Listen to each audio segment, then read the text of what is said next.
হচ্ছে বাংলাদেশের আয়তনের অংশ হিসেবে হাতিয়া অন্তর্ভুক্ত।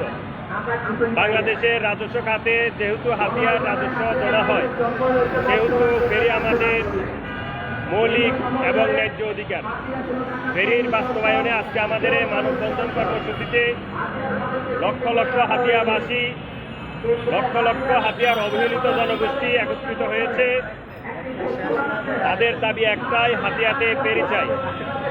1,47,570 বর্গ কিলোমিটারের ভিতরে এই হাতিয়া অন্তর্ভুক্ত আছে।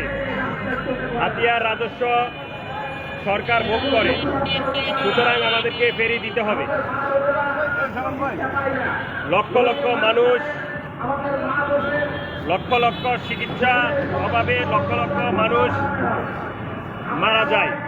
তারা ইমার্জেন্সি চিকিৎসা নিতে পারে না যাতায়াতের অভাবে। তার ভিতরে বড় সমস্যা হচ্ছে হাতিয়াতে নদী ভাঙ্গন।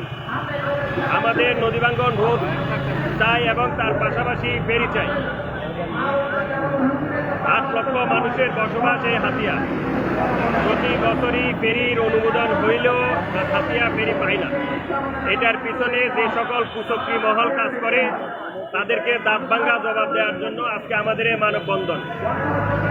সুতরাং এই ফেরি আনার বিরুদ্ধে যারা কাজ করবে, তাদেরকে আমরা প্রতিহত করব। হাতিয়ার 8 লক্ষ মানুষের প্রাণের দাবি এই মুহূর্তে ফেরি বাস্তবায়ন করতে হবে।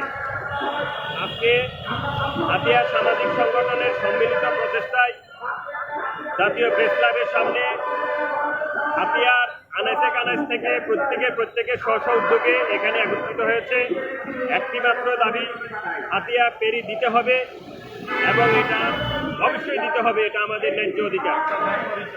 আমার নাম আবু তৈয়ব, আমি হাতিয়া সোসাইটির সাধারণ সম্পাদক, চট্টগ্রাম বিভাগ উন্নয়ন পরিষদের সাধারণ সম্পাদক।